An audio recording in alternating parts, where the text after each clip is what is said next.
Qu'est-ce qui peut être à la base de la malédiction dans la vie d'un croyant? Je crois que parmi les réponses probables et possibles, nous pouvons dire la rétrogradation. Donc voilà, je vais essayer de continuer sur les aspects de la rétrogradation dans la vie de tout enfant de Dieu. Qu'est-ce qui fait que une personne qui était en train d'évoluer correctement dans sa foi, dans sa marche avec le Seigneur, à un moment donné, il commence à rétrograder. Alors aujourd'hui, je vais parler de marque,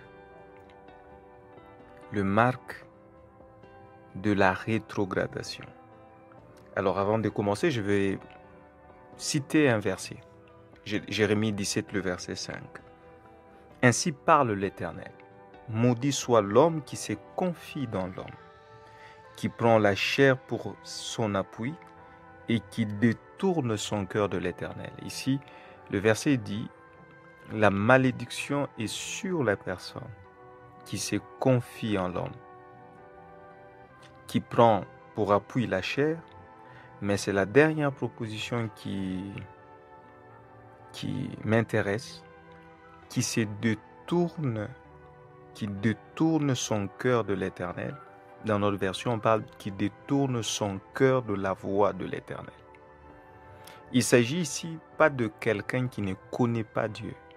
Ces versets ne parlent pas d'un païen, non. Ça parle de quelqu'un qui connaissait la voix de Dieu et qui par la suite s'en est détourné.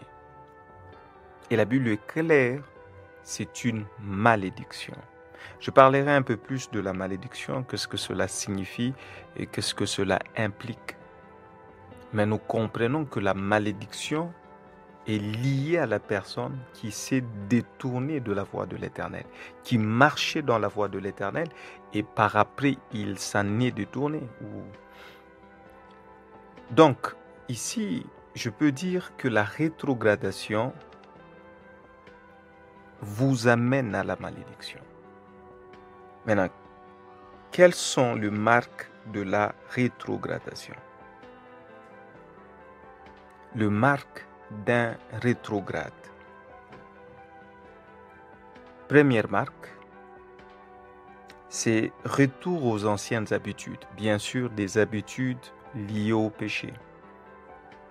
Ces habitudes que vous avez abandonnées, qui commencent à refaire surface.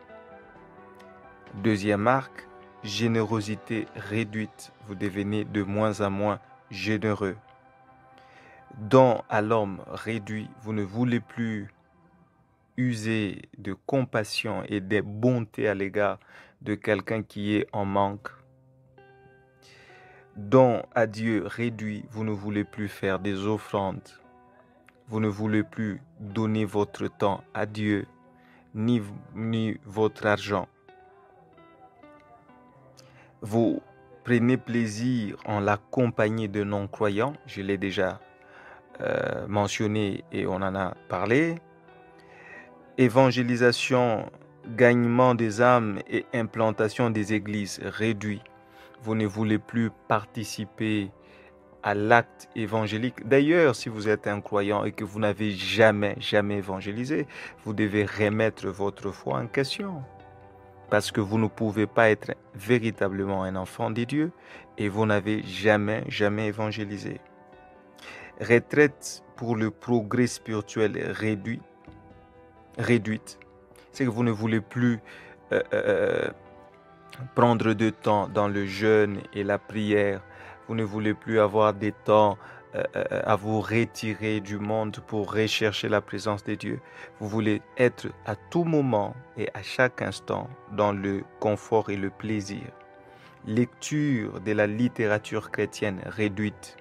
Ici, je ne parle pas de la Bible, mais de la littérature chrétienne qui vous aide à croître dans le Seigneur.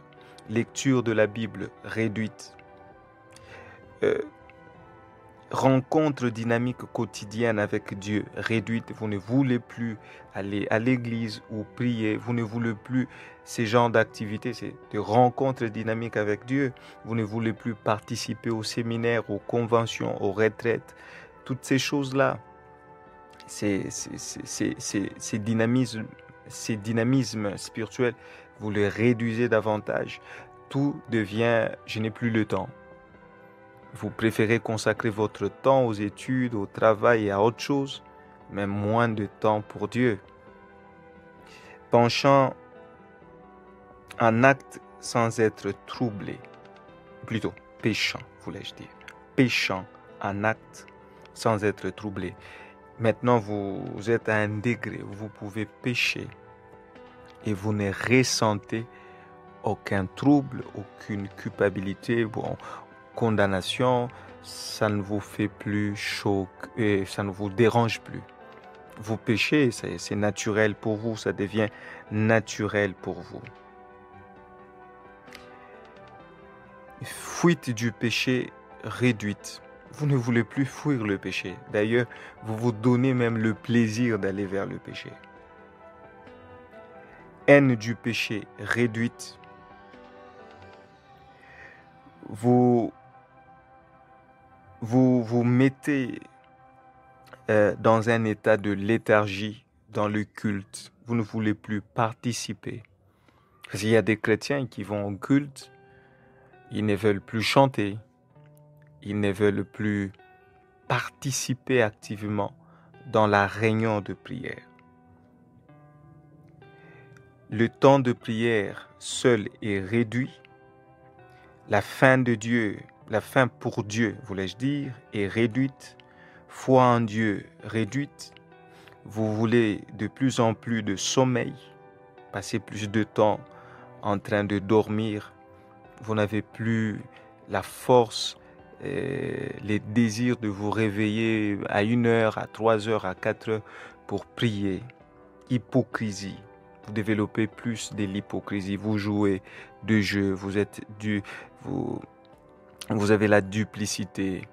Cela veut dire que vous avez un visage à l'église et un autre visage ailleurs. Conscience grillée, votre conscience n'est plus sensible. Mauvaise conscience, votre conscience vous reproche de beaucoup de choses.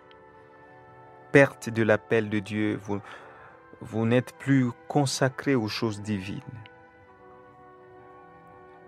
Les choses célestes sont devenues de plus en plus floues pour vous. Vous n'avez plus de but spirituel. Vous n'avez plus d'objectif, de target spirituel. Votre vie devient des activités au quotidien. Donc,